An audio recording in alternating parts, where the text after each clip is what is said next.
À présent, Antoine Glaser, bonsoir. Vous êtes journaliste et écrivain et spécialiste de l'Afrique. Je vais vous poser un petit peu la même question. Selon vous, l'opération Barkhane, c'est le début de la fin? Alors, on ne sait pas si c'est le début de la fin, mais on voit quand même, rien que de voir l'agacement du ministre Jean-Yves Le Drian, on voit que cet agacement masque en fait un embarras et surtout on voit bien que la France est piégée. Elle est franchement doublement piégée. Elle est piégée parce qu'évidemment il y a des relations tellement mauvaises avec la junte malienne que finalement Barkhane qui a réduit son emprise puisque finalement elle est surtout présente à Gao qui a été récemment attaqué, bombardé, où il y a justement un brigadier chef de l'armée française qui a été tué. Mais en même temps, elle est très gênée parce que la France voulait se retirer, ne plus être en première ligne avec Barkhane, voulait faire monter ce qu'on appelle Takuba, ces fameuses forces spéciales européennes, pour plus être en première ligne, pour pas avoir ce sentiment de cette France-Afrique qui n'en se détermine pas, et de fait qu'il y a un problème avec les forces danoises et que le gouvernement malien ait considéré que les Danois n'ont pas finalement rempli ce qu'ils devaient remplir pour être présents dans ce pays.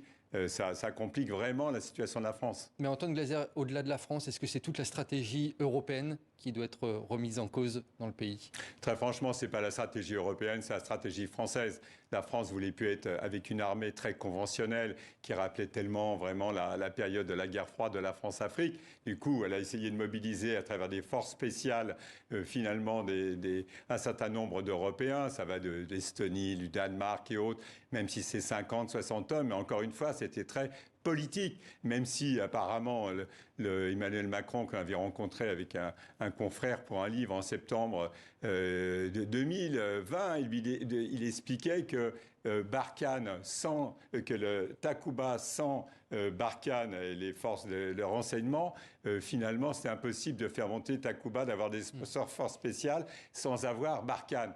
Mais donc, Barkhane, d'abord, c'est pas non plus la fin, même si Barkhane se retire du Mali, finalement, ils iront sans doute au Niger. Il y a déjà des drones armés et il y a des grosses bases déjà en Côte d'Ivoire. Donc, c'est pas le retrait de l'armée française de la région. Hein. Est-ce qu'on assiste toutefois à une nouvelle page historique dans cette partie de l'Afrique? Ah bah complètement. Là, c'est même pas c'est une période historique. C'est un basculement.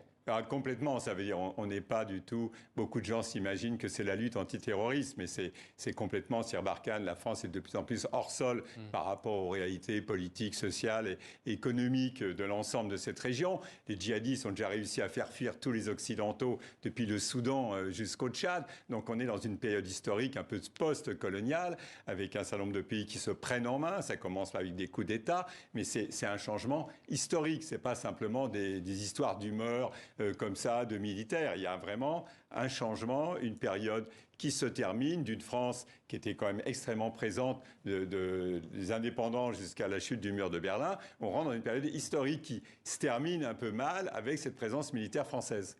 Merci beaucoup Antoine Glaser pour ces précisions donc suite à ce nouvel épisode au Mali. Merci beaucoup.